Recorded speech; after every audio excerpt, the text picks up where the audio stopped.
Movie recap Tagalog here. Ang lalaking estudyanteng ito ay isinilang sa kahirapan at palaging nakakaranas ng pisikal na pananakit mula sa kanyang amang lasenggo. Ngunit nang tanungin siya ng kanyang guro tungkol sa mga pasa at sugat sa kanyang mukha, nagsinungaling lamang siya at sinabing nahulog siya sa bisikleta. Ayaw niyang malaman ng iba ang madilim niyang buhay. Isang araw, hindi niya inaasahang makikilala ang liwanag ng kanyang buhay. Isa itong estudyante mula sa special na dance class ng mga gifted students na nagpa-practice sa rooftop ng paaralan. Nang magtagpo ang kanilang mga mata, may kakaibang pakiramdam ng pagiging malapit na agad na namuo sa pagitan nila. Inakala nilang magkakaroon sila ng isang maganda at tila panaginip na pag-ibigan na magsisilbing gabay nila sa kanilang kabataan. Ngunit makalipas ang 10 taon, bigla na lamang naglaho ang babae, habang ang lalaki naman ay naging isang serial killer. Ano nga ba talaga ang nangyari? Isa siyang killer na kumikilos lamang tuwing umuulan. Kabilang sa kanyang mga naging biktima ang isang matandang tindero, isang sikat na aktres, ang nag-iisang anak ng isang politiko, at maging ang buong pamilya ng isang mayamang negosyante. Nakakatakot at nakakadiri ang mga eksena ng kamatayan, ngunit walang bakas ng pagsisisi sa mga mata ng killer. Sa halip, tila puno ito ng lungkot at dalamhati. Ang mga matang iyon ay kapareho ng sa dating maamong si Jen Yao noong nakaraan. Matapos niyang personal na patayin ang sarili niyang ama, kusa siyang nagtungo sa presinto upang sumuko at umamin sa kanyang krimen. 10 taon na ang lumipas, at isang babae ngayon ang desperadong tumatakbo upang makatakas sa isang misteryosong taong nakaitim na sumusunod sa kanya. Ang pangalan niya ay Cho Pin-yu, isang assistant sa isang documentary film crew. Ilang araw na ang nakalipas nang bigyan siya ng direktor ng isang misyon, ang bantayang mabuti at kapanayamin ang serial killer na si Lee Jen Yao. Kinailangan niyang ibaon ang sarili sa tambak ng mga case files upang maayos ang lahat ng detalye. Ang mga madugong detalye ng kaso ay patuloy na gumugulo sa kanyang mga panaginip. Tuwing ipipikit niya ang kanyang mga mata, nagigising siya sa takot dahil sa mga eksenang tila may humahabol sa kanya. At ngayong araw ang mismong araw ng pagkikita nila ni Lee Jen Yao. Ngunit habang bumababa si Cho Pin-yu sa lobby ng apartment building, bigla siyang tinawag ng isang matandang babae at sinabing may nangyaring pagpatay sa loob ng apartment nito. Ang dating nakatira roon ay pinaslang sa bundok sa likod ng building. Nabigla si Cho Pin-yu, ngunit inisip niyang bihira namang may mamatay sa mismong bahay, kaya hindi na niya ito gaanong inalala. Kalaunan, nagtungo si Cho Pin-yu sa kulungan upang makaharap si Lee Jen Yao. Sa unang tingin pa lamang, nakaramdam na siya ng kakaibang pakiramdam. Mabilis niyang inayos ang sarili at nagpakilala kay Lee Jen Yao. Ang Lee Jen Yao na nasa harapan niya ay parehong pamilyar at hindi pamilyar. Maliwanag na hindi pa sila kailanman nagkita noon. Nais ng film crew na gumawa ng isang dokumentaryo kung saan si Lee Jen Yao ang magiging pangunahing paksa. Nagtaka si Lee Jen Yao kung bakit siya ang napili. Ipinaliwanag ni Cho Pin-yu na kahilingan iyon ni Shoot Away. Ngunit kahit siya mismo ay hindi alam ang tunay na dahilan. Sa palagay ni Cho Pin-yu, dahil napaka-espesyal ng kaso ni Lee Jen Yao, naisip ni Shoot Away na maakit nito ang curiosity ng mga manonood.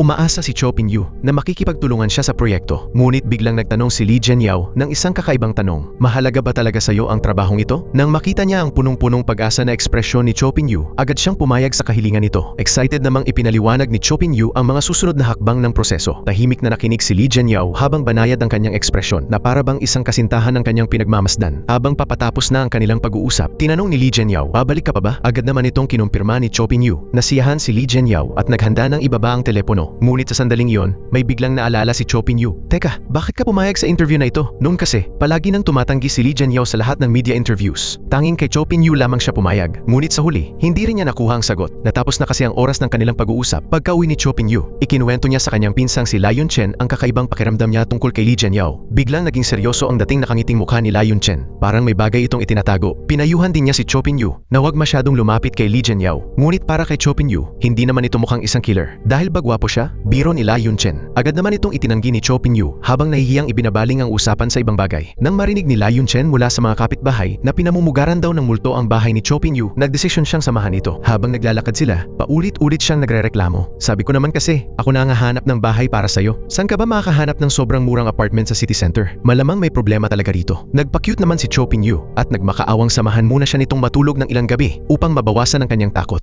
Ngunit biglang may babaeng lumapit at isinuksok ang isang supot ng prutas sa kamay ni Cho Pin-yu, dahilan upang bahagya siyang mataranta. Humingi ng paumanhin ang asawa ng babae kay Cho Pin-yu. Ngunit kakaiba ang tingin nito kay Layun Chen, na para bang matagal na silang magkakilala. Pagkatapos noon, ay mabilis niyang inilayo ang kanyang asawa. Nang gabing iyon, nagkaroon ng kakaibang panaginip si Cho Pin-yu. Nakita niya ang sarili niyang natutulog kasama si Lee Jen Yao. Sa mismong kwartong iyon, bigla siyang nagising sa gulat. Naguguluhan din ang itsura ni Layun Chen. Nag-sleepwalk ka na naman ba? Agad na nagtungo si Cho Pin-yu sa banyo upang maghilamos at pakalmahin ang sarili. Ngunit biglang may refleksyong lumitaw sa salamin na hindi naman kanya. Sa sobrang takot, tinawag niya agad ang kanyang pinsan upang tingnan ito. Ngunit nang dumating si Lai Yun-chen, wala namang kahit ano sa salamin. Kinabukasan, nagtungo sina Cho Pin-yu at Shu Ta-wei sa presinto upang opisyal na simulan ang interview kay Lee Jian-yao. Nais ni Shu Ta-wei na magbahagi si Lee Jian-yao tungkol sa kanyang buhay noong high school at kung may mga alaala ba siyang hindi malilimutan. Ngunit malamig nitong sinagot na wala siyang naging kaibigan. Pagkatapos ay binanggit ni Shu Ta-wei ang ilang pangalan, sina Tio Yang, Che Li-chen, Meng Honglin at Shang In-yi. Sila ang mga dating kaklase ni Lee Jian-yao at naging mga biktima rin niya. Nanatiling tahimik si Lee Jian-yao habang nakatingin kay Cho Pin-yu. Nang makita yon ni Shu Ta-wei, hinayaan niyang si Cho Pin-yu na ang magpatuloy ng interview. Ipinagpatuloy ni Cho Pin-yu ang tanong, bakit mo sila pinatay? May galit ba kayo sa isa't isa? Kalmadong sumagot si Lee Jian-yao, pinatay ko sila dahil galit ako sa ulan. Nainis si Shu Ta-wei sa sagot na yon. Isang serial killer na galit sa ulan kaya nakapatay ng 10 tao? Sino ang maniniwala roon? Ngunit ang ekspresyon ni Lee Jian-yao noong mga sandaling iyon ay hindi mukhang nagbibiro. Determinado si Shu Ta-wei na malaman ang totoong motibo ni Lee Jian-yao sa mga pagpatay upang masagot ang tanong ng lahat sa nakalipas na 10 taon. Bigla namang bumuhos ng malakas ang ulan. Sumakay sina Shu Ta-wei at Cho Pin-yu sa kotse upang umuwi. Ngunit hindi muna sila bumalik sa kumpanya. Sinamantala nila ang ulan upang kumuha ng ilang outdoor scenes para sa dokumentaryo. Habang nasa labas, nagkataong nakita ni Cho Pin-yu ang babaeng nakita niya sa salamin, umiiyak habang nakatayo sa ulan.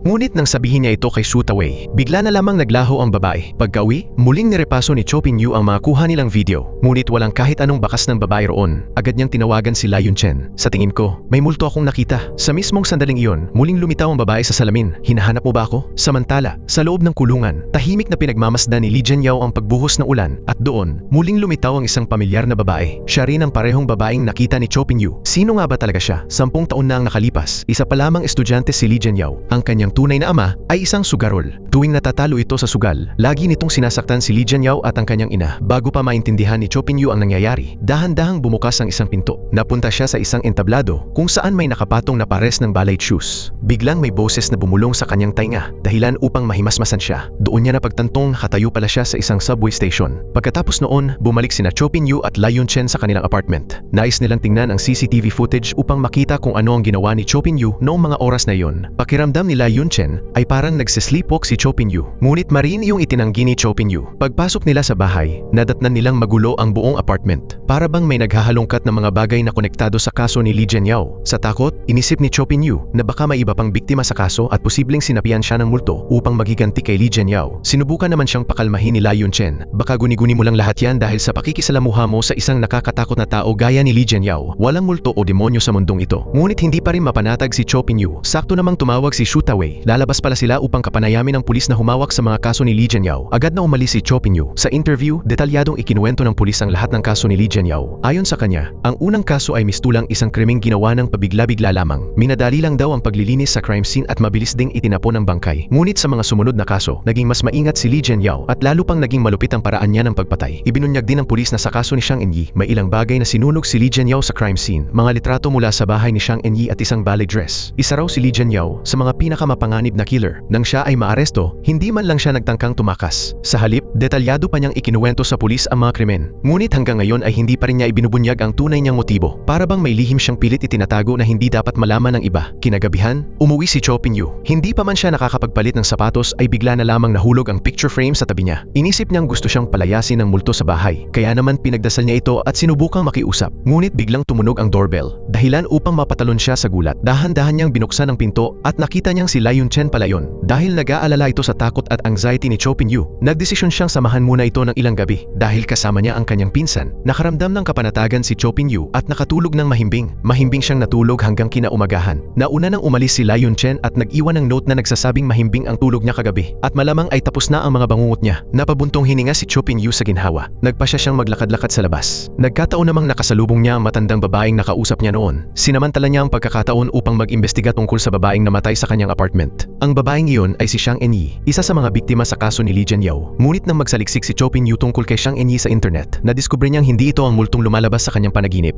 Naisa na niyang sabihin ito kay Lai Yun-chen, ngunit abala ito. Hindi niya inaasahan na si Lai Yun-chen pala ay nagtungo upang makipagkita kay Lee Jian-yao. Nagpalitan sila ng malamig at hindi magiliw na tingin. Doon nalaman na dati palang nag-aral sa parehong paaralan sina Lai Yun-chen, Lee Jian-yao, at Chang Shotong. Nais paalalahanan ni Lai Yun-chen si Lee Jian-yao na tuparin nito ang pangakong itatago ang sikreto at wag nang sumali pa sa kahit anong interview. Samantala, may schedule sana ng interview si Cho Pin-yu kay Lee Jian-yao ng araw na yon, ngunit sinabi ng pulis na tumanggi itong makipagkita. Walang Walang magawa si Shu Tawei. Paano na raw ang kanilang documentary project? Pagbalik niya sa opisina, sinalubong pa siya ng reklamo ng kanyang asawa. Kahit paulit-ulit nang sinasabing walang kinabukasan ng proyekto, matigas pa rin ang ulo ni Shu Tawei at ipinipilit niya ito. Pera pa nga ng kanyang asawa ang ginamit niya para maitayo ang opisina. Minsan ay wala raw siyang naitulong na mahalagang ambag sa kumpanya. Pareho nilang pag-aari ang opisina, ngunit puro mga proyektong gusto lamang niya ang kanyang inaasikaso. Habang ang asawa niya ang humahawak sa mga commercial projects na kumikita para sa kumpanya, si Cho Pin Yu naman ang ginawa niyang all-around assistant. Pati paglilinis ng opisina ay asawa pa niya ang gumagawa. Palagi ring hinihila ni Shu Tawei si Cho Pin Yu sa kung saan saang trabaho. Sinubukan ni Cho Pin Yu na pakalmahin ang dalawa, ngunit walang gustong makinig. Sa huli, ipinagpatuloy pa rin ni Shu Tawei ang proyekto. Dahil hindi niya makapanayam si Li Jianyao, nagpasya siyang puntahan ng ina nito. Habang pinapanood ng ina ang video ni Li Jianyao, tuloy-tuloy ang pag-agos ng kanyang mga luha habang ikinukwento niya na hindi naging maayos ang relasyon ng anak niya sa ama nito. Nais malaman ni Shu Tawei kung anong klaseng tao ang ama ni Li Jianyao. Ayon sa ina, dati naman daw itong mabuting tao, ngunit nang hindi naging maayos ang trabaho nito, nalulung ito sa alak at sugal.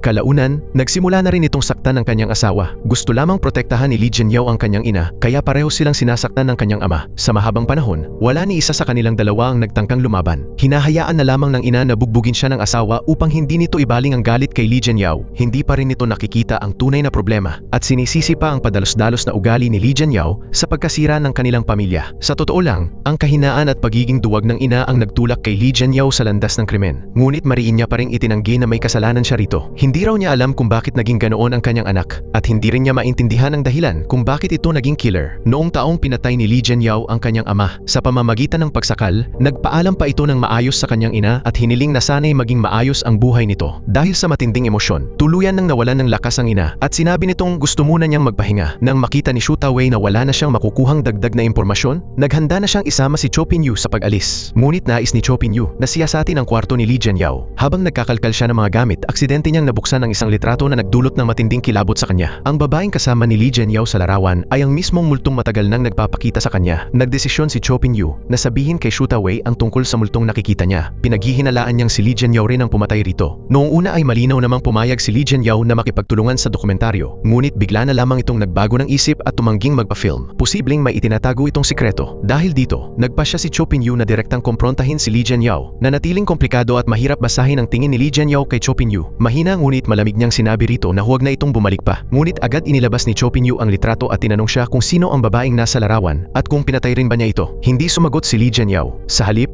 puno ng paghihirap ang ekspresyon niyang ibinaba ang telepono. Pagkatapos niyang tumalikod at maglakad palayo, biglang sumagi sa isip niya ang isang alaala, si Chang Xiaotong na nakatayo sa rooftop. Ano nga ba talaga ang nangyari noon? May koneksyon ba ang pagpatay ni Li Jianyao sa 10 tao sa babaeng iyon? Gustong imbestigahan ng mabuti ni Cho Pin Yu ang lahat, ngunit hindi niya inaasahan na si Chang Xiaotong mismo ang kusang magpapakita sa kanya. Nais malaman ni Cho Pin Yu kung ano nga ba ang relasyon ni Li Jianyao at ng multo. Ipinatong ni Chang Xiaotong ang kanyang ulo sa ulo ni Cho Pin Yu at biglang rumagasa sa isip nito ang napakaraming alaala. Tinanong noon ni Chang Xiaotong si Li Jianyao kung bakit iniiwasan siya nito. Sakto namang dumating ang matalik na kaibigan ni Chang Xiaotong, siya si Lai Yunchen. Agad nitong hinila palayo si Chang Xiaotong at pinaalalahanang lumayo kay Li Jianyao. Para kay Lai Yunchen, hindi karapat-dapat si Li Jianyao para kay Chang Xiaotong. Binanggit din niya si Tio Yang na matagal nang nanliligaw kay Chang Xiaotong, ngunit paulit-ulit na nabibigo. Hindi malinaw kung bakit, ngunit nagkaroon daw ng away sina Tio Yang at Li Jianyao hanggang sa nauwi ito sa grupong bugbugan sa loob ng restroom. Pagkatapos ng insidenteng iyon, nagkaroon ng disciplinary record si Li Jianyao. Sa paningin ni Lai Yunchen, isa lamang siyang basagulero. Ngunit patuloy pa ring ipinagtatanggol ni Chang Xiaotong si Li Jianyao. Sa paulit-ulit nilang pagtatalo, mahirap nang malaman kung sino talaga ang tama o mali. Marahil ay hindi naman talaga kasalanan ni Li Jianyao ang lahat. Gayunpaman, pinayuhan pa rin ni Lai Yunchen si Chang Xiaotong na huwag sayangin ang oras nito sa mga taong tulad niya. Alam pala ni Lai Yunchen ang lahat ng nangyari noon, ngunit hindi niya kailanman sinabi iyon kay Cho Pin Yu. Kinagabihan, nagtungo si Li Jianyao sa kanyang part-time job. Dumating na naman ang mga siga at sinabi nilang araw na ng bayaran. Ngunit 3 oras na ang lumipas at hindi pa rin siya kinokontak ng kanyang mga magulang. Alam ng leader ng grupo na wala talagang pera si Li Jianyao, kaya inalok niya ito ng paraan para kumita. Bukod doon, makakatulong din daw iyon para makaalis siya sa mapang-abusong pamilya niya. Ang kailangan lang niyang gawin ay magbenta ng harina sa paaralan para sa kanila. Mariing tumanggi si Li Jianyao, ngunit binigyan pa rin siya ng leader ng oras upang pag-isipan ito bago nila tuluyang iniwan ang lugar. Natakot naman ang may-ari ng pinagtatrabahuhan niya na baka araw-araw nang manggulo roon ang mga siga dahil kay Li Jianyao, kaya palihim nitong ipinahiwatig na mahirap magpatakbo ng maliit na sa negosyo. Agad na naintindihan ni Li Jianyao ang tunay na ibig nitong sabihin matapos magpasalamat sa may-ari, kusa na siyang nagpaalam sa trabaho. Pag-uwi niya sa bahay, nadatnan niyang nag-iimpake ng gamit ang kanyang ina. Hindi nito inaasahang maaga siyang makakauwi. Plano pala nitong tumakas kasama ang walang kwentang asawa nito. Ngunit nagsinungaling ito kay Li Jianyao at sinabing pupunta lamang siya sa Taipei upang dumalo sa isang Buddhist ceremony kasama ang kaibigan niya. Palihim na nag-abot ng pera ang kanyang ina, sinabihang alagaan niya ang sarili niya at pagkatapos ay umalis na. Habang iniisip iyon ni Li Jianyao, lalo siyang kinakabahan. Agad niya itong hinabol, ngunit wala na ito. Pagka-uwi niya, tinawagan niya ang kanyang ina. Iiwan mo na lang ba talaga ako? Nasa istasyon ng tren pala ito at kasama rin doon ang kanyang ama. Nagmamakaawa si Li Jianyao sa kanyang ina na huwag siyang iwanan at nangakong kaya niya magtrabaho upang suportahan ito. Ngunit ang huling tunog ng pagputol ng tawag ay tila walang tigil na pagbuhos ng malamig na tubig sa puso ni Li Jianyao na matagal nang uhaw sa pagmamahal. Kahit alam niyang tuluyan na siyang iniwan, hindi pa rin niya kayang bumitaw.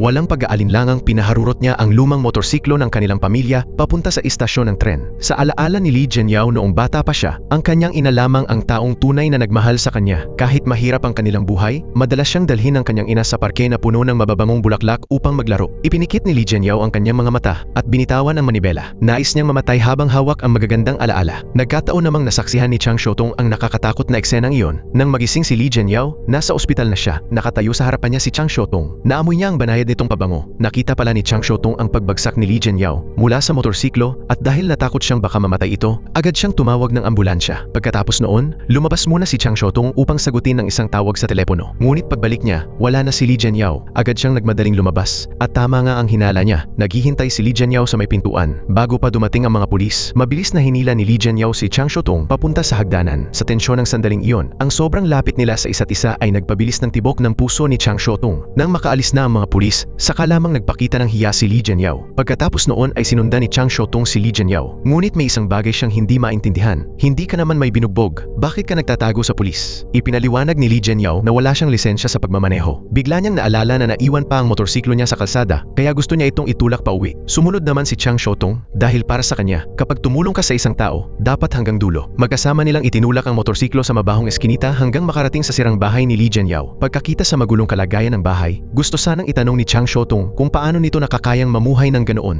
Ngunit bago pa siya makapagsalita, tahimik siyang pinaalis ni Li Jianyao. Hindi ka pa ba uuwi? Nang makita ni Li Jianyao ang seryosong ekspresyon ni Chang Xiaotong, naging tapat na siya rito. Ikinuwento niyang hindi lamang siya may masamang ama, kundi iniwan din siya ng sarili niyang ina. Naalala ni Chang Xiaotong ang sinabi ng doktor sa ospital na matagal nang biktima ng domestic violence si Li Jianyao. Habag lamang ang naramdaman niya para rito. Kinabukasan, nagdala si Chang Xiaotong ng kalahating baon na kanin upang yayain si Li Jianyao na kumain kasama niya. Ngunit pagdating niya sa paaralan, nadatnan niyang pinapagalitan ito ng guro. Nagpasya siyang hintayin na lamang ito sa tanghalian. Doon niya nakita si Li Jianyao na iniinsulto ng kanyang mga kaklase. Hindi ka pa rin makabayad ng 600 yuan para sa class fund? Gustong ipagtanggol ni Chang Xiaotong si Li Jianyao. Ngunit hinila siya palayo ni Lai Yunchen. Nais ni Lai Yunchen na yayain siyang kumain, ngunit sa halip ay tumakbo si Chang Xiaotong papunta kay Li Jianyao. Pagdating nila sa rooftop, niyaya niyang kumain si Li Jianyao kasama niya. Ngunit mali ang naging pakahulugan nito sa kabaitan niya. Magkaiba raw sila ng mundo. Hindi sila maaaring maging magkaibigan. Naniniwala si Li Jianyao na naaawa lamang sa kanya si Chang Xiaotong, kaya siya nito kinakaibigan at ayaw na niya itong makita pa. Lubos na nasaktan si Chang Xiaotong sa mga salitang iyon, ngunit gusto pa rin niyang maging kaibigan si Li Jianyao. Kinagabihan, daladala niya ang kanyang lunchbox at muli niyang pinuntahan si Li Jianyao. Gusto niya itong makausap ng maayos. Akala ni Li Jianyao ay tapos na ang lahat, ngunit para kay Chang Xiaotong, hindi pa malinaw ang lahat. Gusto niya lamang maging kaibigan nito. Takot si Li Jianyao na kapag nalaman ng iba ang relasyon nila, mamatahin din si Chang Xiaotong gaya ng pagmamaliit ng mga tao sa kanya. Pinayuhan ni Chang Xiaotong si Li Jianyao na huwag maliitin ang sarili niya. May mga tao ring nagkakalat ng chismis na may sugar daddy raw siya, ngunit wala naman iyong nakitang sariling ebidensya. Totoo ba agad ang isang chismis dahil lang sinabi ng iba? Sa halip na intindihin ang opinyon ng ibang tao, dapat ay mamuhay siya ng maayos para sa sarili niya. Naniniwala si Chang Xiaotong na mabuting tao rin si Li Jianyao. Ang mga nangyari sa kanya ay hindi niya kagustuhan at hindi niya kasalanan. Dahil doon, tuluyang nakumbinsi si Li Jianyao at kusa siyang humingi ng tawad kay Chang Xiaotong. Sa huli, naging magkaibigan ang dalawa. Hindi lang yon, unti-unting naging parang sinag ng liwanag si Chang Xiaotong na nagbibigay ilaw sa madilim na mundo ni Li Jianyao. At hindi nagtagal, ang nararamdaman ni Li Jianyao para sa kanya ay lumampas na sa simpleng pagkakaibigan lamang. Si Lai Yunchen ay isang lesbian. Madalas siyang tahimik na nakatayo sa labas ng dance studio habang lihim na pinagmamasdan ang pinakamagandang nilalang sa kanyang mundo. Habang pauwi, sabay na kumakain ng street food sina Lai Yunchen at Chang Xiaotong. Habang nagkukuwentuhan tungkol sa kanilang mga pangarap, biglang dumating ang lola ni Lai Yunchen. Agad na nawala ang ngiti sa mukha ni Lai Yunchen. Masayang bumati si Chang Xiaotong sa lola nito. Ngunit malamig na sinabi ni Lai Yunchen na hindi niya ito kaibigan. Isa lamang daw itong kaklaseng nagkataong pareho sila ng dinaraanan pauwi. Biglang naging awkward ang buong sitwasyon. Kinabukasan sa paaralan, nagpanggap pang hindi kilala ni Lai Yunchen si Chang Xiaotong, dahilan upang lalo itong masaktan at madismaya. Kaya nang lapitan siya ni Lai Yunchen, nagtampo si Chang Xiaotong at basta na lamang umalis. Pumunta si Chang Xiaotong sa rooftop upang hanapin si Li Jianyao. Halatang malungkot siya, at kahit hindi magaling magsalita si Li Jianyao, alam niya kung bakit ito nasasaktan. Ngunit hindi niya alam kung paano ito aaluin. Kaya simple lamang niyang sinabi kay Chang Xiaotong na maaari itong lumapit sa kanya anumang oras kung kailangan ito ng kasama o makakausap. Nagulat si Chang Xiaotong. Hindi niya inaasahang marunong ding umintindi at mag-comfort ng ibang tao ang isang taong kasing lamig ni Li Jianyao. Hindi ba normal lang naman iyon sa magkaibigan? Sagot nito. Dahil doon, gumaan ang pakiramdam ni Chang Xiaotong. Masaya rin siya dahil unti-unting nagbabago si Li Jianyao. Ngunit hindi nagtagal. May isang taong may masamang balak na lihim silang kinuhanan ng litrato habang magkasama silang dalawa. Mabilis na kumalat sa buong paaralan ng chismis na nobya raw ni Li Jianyao si Chang Xiaotong upang hindi raw maapektuhan ang pag-aaral nito. Gusto ng guro na gumawa si Chang Xiaotong ng kasulatan na nangangakong hindi na siya makikipagkita pa kay Li Jianyao. Kapag pumirma siya, ituturing ng tapos ang usapin. Naniniwala si Chang Xiaotong na si Lai Yunchen ang nagpakalat ng chismis kaya matigas siyang tumangging pumirma. Bukod pa roon, wala naman talaga silang ginawang masama ni Li Jianyao. Ngunit kapag hindi niya napatunayang inosente siya, hindi siya makakasali bilang kinatawan ng paaralan sa dance competition at maaari pang maapektuhan ang kanyang kinabukasan sa pag-aaral. Samantala, iniimbestigahan naman ng guro si Li Jianyao at tinatanong kung bakit kasama nito si Chang Xiaotong sa rooftop. Ngunit matigas pa rin itong nanahimik. Ipinaliwanag ng guro na mas malaking epekto ang mararanasan ni Chang Xiaotong kaysa kay Li Jianyao dahil babae ito. Dahil doon, wala nang nagawa si Li Jianyao kundi akuin ng sisi at sabihing siya ang pumilit kay Chang Xiaotong na sumama sa rooftop. Ngunit hindi inaasahan, biglang pumasok si Lai Yunchen upang protektahan si Chang Xiaotong at linawin ang maling akala. Nagpanggap si Lai Yunchen na siya ang girlfriend ni Li Jianyao at sinabi niyang ang rooftop ay lugar nila ng pagkikita. Ngunit hindi nila inaasahan na magiging napakabigat pala ng kapalit nito. Pag-uwi nila, kinaladkad si Lai Yunchen ng kanyang lola pauwi at kinuskos ng madiin ang buong katawan nito gamit ang brush na parabang nadungisan ang kanyang apo. Gaano mo nakatagal kilala si Li Jianyao? Sa sobrang sakit, tanging paghingi lamang ng tawad ang nagawa ni Lai Yunchen. Dahil lamang sa pagtatanggol niya sa kanyang matalik na kaibigan, muntik na siyang mapinsala ng husto ng sarili niyang lola. Sa galit at sakit ng loob, tumakas si Lai Yunchen sa kanilang bahay. Nagkataon namang dumalaw noon si Chang Xiaotong at nakita siya. Lumaki pala si Lai Yunchen sa isang napakatoksik at magulong pamilya. Patay na ang kanyang tunay na ama at iniwan naman sila ng kanyang ina kaya ang kanyang lola ang nagpalaki sa kanya. Parehong may pagmamahal at galit ang lola niya sa kanya dahil naniniwala itong ang ina ni Lai Yunchen ang dahilan ng pagkamatay ng kanyang anak.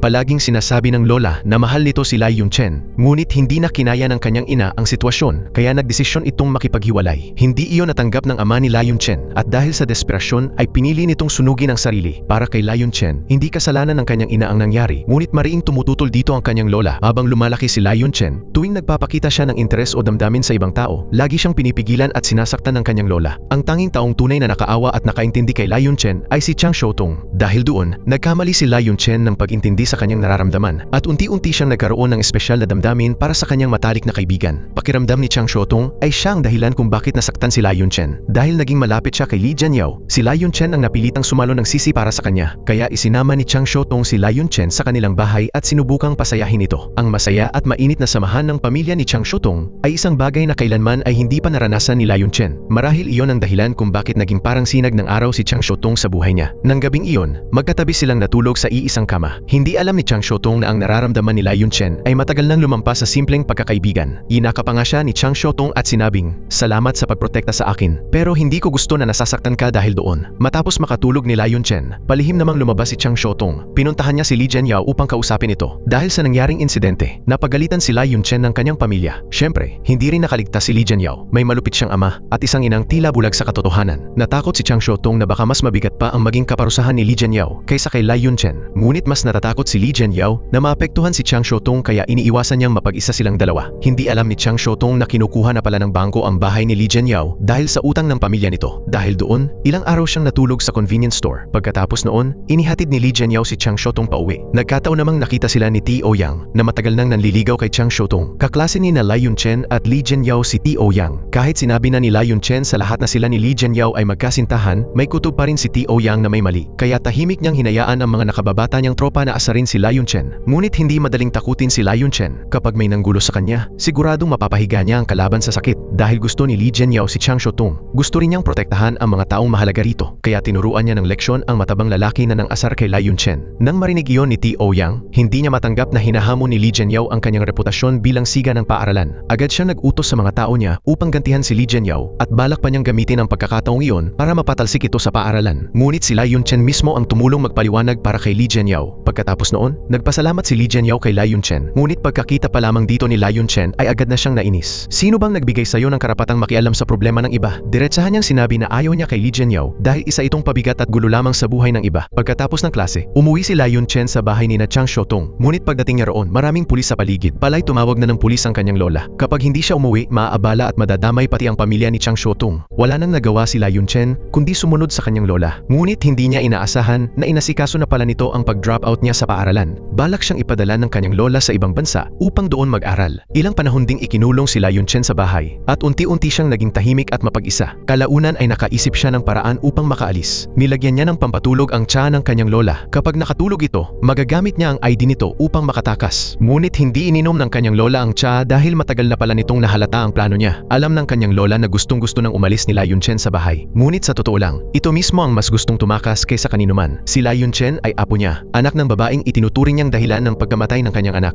Kaya sabay niyang minamahal at kinamumuhian si Lion Chen. Ipinangako niya noon sa kanyang anak na aalagaan niya ng mabuti ang apo nito. Ngunit habang lumalaki si Lion Chen, lalo itong nagiging kamukha ng kanyang ina at unti-unting naging galit ang pagmamahal ng kanyang lola. Sinabi pa nito na anak siya ng isang killer. Doon na tuluyang napuno si Lion Chen. Ngunit patuloy pa rin siyang pinoprovoke ng kanyang lola. Sa matinding emosyon, itinulak ni Lion Chen ang kanyang lola dahilan upang bumagsak ito at mawalan ng malay matapos tumama ang ulo sa sahig. Ngunit walang bakas ng pagsisisi sa mukha ni Lion Chen. Pumasok siya sa kusina, kumuha ng kutsilyo at balak ng tuluyang patayin ang kanyang lola. Eksaktong sandaling iyon dumating si Chang Xiaotong at napigilan siya sa paggawa ng malaking kasalanan. Pagkatapos noon, kinumbinsi ni Chang Xiaotong si Lion Chen na umalis na sa bahay at sumama sa kanya papuntang Taipei. Ngunit hindi nila alam na may isa pang taong pupunta rin sa Taipei ng gabing iyon, si Li Jianyao. Pinipilit siya ng mga siga na maghatid ng puting pulbos dahil hindi nabayaran ng kanyang mga magulang ang kanilang utang. Ngunit matigas pa rin siyang tumanggi. Dahil doon, naglabas ng hiring gilya ang leader ng grupo at sinabing may regalo para sa kanya ang isang kaibigan. Hindi kailanman inisip ni Li Jianyao na darating ang araw na iyon, lahat dahil nakabangga niya ang grupo ni Tio Yang. Gumawa sila ng napakasamang plano upang tuluyang sirain ang buhay ni Li Jianyao. May kakilala si Tio Yang na isang flower merchant na pinagkakautangan ng ama ni Li Jianyao. Hindi nagtagal, nahuli ng mga siga si Li Jianyao. Sa pilitan siyang tinurukan ng droga, dahilan upang makaranas siya ng matinding hallucinations. Sa kanyang guni-guni, nakita niyang pinatay ng kanyang ina ang kanyang ama at bumalik ito upang mamuhay kasama niya. Nakita rin niya si Chang Xiaotong, ang babaeng gusto niya. Pagkatapos niyang mahimasmasan, hindi na nangahas si Li Jianyao na manatili pa sa kanilang bayan. Nagdesisyon siyang tumakas muna papuntang Taipei upang makaiwas sa mga siga. Pagdating niya roon, nagkataon namang nakasalubong niya sina Chang Xiaotong at Lion Chen. Doon niya nalaman na tumakas din pala ang dalawa mula sa kanilang bahay. Nagpunta silang tatlo sa dalampasigan upang magpahinga at kahit saglit lamang, naging masaya ang kanilang pagsasama. Kinagabihan, tinulungan nilang hanapin ang ina ni Lion Chen. Gusto niyang malaman kung bakit siya iniwan ito noon. Nang magkita silang muli, agad siyang niyakap ng kanyang ina. Sa isang iglap, nawala ang lahat ng tanong at sama ng loob na matagal niyang kinimkim. Dahil sa sobrang emosyon, napaiyak si Lion Chen. Nais ng kanyang ina na manatili siya roon upang maalagaan siya nito. Masayang pinagmamasdan ni Chang Xiaotong si Lion Chen, habang si Li Jianyao naman ay tahimik na nakatingin kay Chang Xiaotong. Kalaunan, nagpasya si Lion Chen na manatili sa Taipei kasama ang kanyang ina. Sumakay naman ng bus pauwi si Chang Xiaotong, habang nanatili si Li Jianyao sa Taipei upang magtrabaho ng part-time. Nagkahiwa-hiwalay silang tatlo, ngunit nakatakdang magkita muli balang araw. Ngunit isang araw, biglang nakatanggap si Li Jianyao ng mensahe mula sa kanyang ina. Sinabi nitong umuwi na siya dahil maayos na raw ang sitwasyon sa bahay. Inakala ni Li Jianyao na iyon na ang simula ng panibagong buhay. Hindi niya alam na isa na naman pala itong bagong bitag. Totoong naayos ang problema ng pamilya. Ngunit dahil lamang iyon sa pangungutang muli ng kanyang ama upang mabayaran ang dating utang. Utang na naman ang ipinambayad sa utang. Ngunit walang nagbago. Nanatili pa rin ang kanyang ama bilang parehong walang kwentang tao. Nang malaman ni Tio Yang na bumalik si Li Jianyao, agad nitong kinontak ang mga siga upang muli siyang pagdiskitahan. Kinabukasan, naaresto ang ama ni Li Jianyao. Humingi ng pera ang lider ng grupo bilang kabayaran sa utang nito. Ngunit nagbigay rin ito ng isa pang pagpipilian at pinili ng walang kwentang ama ang pangalawang opsyon, ang ipagbili ang kinabukasan ng sarili niyang anak. Pagkatapos noon, nagsama siya ng grupo ng mga pulis pauwi sa bahay. Ngayon, wala nang matatakbuhan si Li Jianyao. Hindi nagtagal, tumawag si Tio Yang kay Li Jianyao. Sinabi nitong ipinagbili siya ng sarili niyang ama kapalit ng 500,000 yuan. Halos tuluyang mawalan ng pag-asa si Li Jianyao. Sobrang bigat ng kanyang naramdaman kaya wala siyang masabi. Malasmang mag-away sina Li Jianyao at Tio Yang sa paaralan. Hindi iyon ang tunay na dahilan kung bakit siya pinupuntirya nito. Sa katunayan, nalaman pala ng ama ni Tio Yang na lihim itong nagbebenta ng droga sa paaralan. Kaya si Li Jianyao ang ginawa nilang scapegoat upang siya ang masisi sa lahat. Tuluyan nang nawalan ng tiwala si Li Jianyao sa mundo. Sa kabutihang palad, nalaman ni Chang Xiaotong na nakabalik siya at agad niya itong hinanap. Natagpuan niya si Li Jianyao na nakatayo sa ilalim ng ulan habang mukhang wasak at nawawala ng pag-asa. Agad siyang nilapitan ni Chang Xiaotong at pinayungan. Luhaan na ikinuwento ni Li Jianyao, "Ipinagbili ako ng tatay ko at hindi rin ako pinaniwalaan ng nanay ko." Hindi alam ni Chang Xiaotong Shotong kung paano siya aaluin, kaya niyakap na lamang niya ito. Pagkatapos noon, dinala niya si Li Jianyao sa malit na shed sa kanilang bahay. Walang pumupunta roon kaya pansamantala itong naging ligtas na taguan ni Li Jianyao. Nagplano silang magkasamang magdiwang ng Pasko, ngunit bago pa dumating ang Pasko, naghahanda na si Li Jianyao na muling umalis. Inamin niya kay Chang Shotong na dati siyang sapilitang tinurukan ng droga ng mga siga at kinunan pa nila yon ng video bago ipadala kay T.O. Yang para kay Li Jianyao. Iyon ang marka ng kahihiyan na hindi na kailanman mabubura. Pagkarinig niyon, agad na nagdesisyon si Chang Shotong na tulungan siyang burahin ang video. Ngunit walang kaalam-alam si Li Jianyao tungkol sa plano niya. Habang tumatagal, lalo silang naging malapit sa isa't isa hanggang sa tuluyan silang maging magkasintahan. Samantala, matagal nang nanliligaw si T.O. Yang kay Chang Shotong, ngunit kailanman ay hindi siya nito sinagot. Kinabukasan, sinuway ni Chang Shotong ang sarili niyang prinsipyo at kusa niyang nilapitan si T.O. Yang. Umaasa siyang makukuha nito ang cellphone ni T.O. Yang. Dahil matagal nang may gusto sa kanya si T.O. Yang, niyaya siya nitong lumabas at naisip ni Chang Shotong na ito na ang tamang pagkakataon. Habang abala si T.O. Yang, palihim niyang kinuha ang cellphone nito at nagtago sa banyo. Ngunit bago pa niya mabura ang video, biglang pumasok si T.O. Yang. Hindi niya inaasahan na matagal na pala siyang pinaghihinalaan nito. Kasunod nito, pinagsamantalahan siya ni T.O. Yang at ng mga kasamahan nito habang kinukunan naman ni Xiang Enyi ang nangyayari. Kahit umiiyak at desperadong humihingi ng tulong si Chang Shotong, hindi sila tumigil. Tinawagan pa ni T.O. Yang si Li Jianyao habang nangyayari iyon. Sinabi nitong puntahan niya ang girlfriend niya at ipinadala pa ang lokasyon. Agad na naintindihan ni Li Jianyao na nasa panganib si Chang Shotong, kaya dali-dali siyang nagtungo sa bar. Ngunit hinarang siya ng mga siga sa labas. Sinabi nilang hindi siya maaaring makialam sa taong nasa loob. Pinayuhan pa siya ng leader ng grupo na umuwi na lamang. Ngunit nagpumilit si Li Jianyao na pumasok. Dahil doon, pinagtulungan siyang bugbugin hanggang sa halos hindi na siya makatayo. Makalipas ang ilang sandali, lumabas sina T.O. Yang at ang grupo nito. Ngumisi si T.O. Yang habang nilalait si Li Jianyao. Bakit ang tagal mo? Tandaan mong ihatid ng maayos ang girlfriend mo pa uwi. Umuulan ng araw na yon. Masakit ang buong katawan ni Li Jianyao. Ngunit mas masakit ang kanyang puso. Pakiramdam niya, kung hindi dahil sa kanya, hindi sana mapapahamak si Chang Shotong. Tahimik lamang na umiiyak si Chang Shotong habang nagbibihis at ni isang salita ay wala siyang sinabi kay Li Jianyao. Nang maihatid na siya nito pa uwi, saka lamang siya nagsalita. Wala nang namamagitan sa ating mula ngayon. Hindi alam ni Li Jianyao kung ano ang dapat niyang gawin. Sakto namang dumating ang ina ni Chang Shotong. Nag-aalala ito dahil hindi umuwi ang anak niya buong gabi, kaya hinanap niya ito. Pagkakita sa sugatan nilang dalawa, agad nitong gustong malaman ang nangyari. Pinaghinalaan pa nito si Li Jianyao na siya ang nanakit kay Chang Shotong. Agad namang ipinagtanggol ni Chang Shotong si Li Jianyao at iginiit na wala itong kasalanan bago niya ito pinauwi. Pagbalik nila sa bahay, sunod-sunod siyang tinanong ng kanyang mga magulang hanggang sa tuluyan na siyang bumigay. Ibinunyag niya ang pangalan ng 6 na lalaking nanakit sa kanya. Lubos na nasaktan at nawasak ang kanyang mga magulang,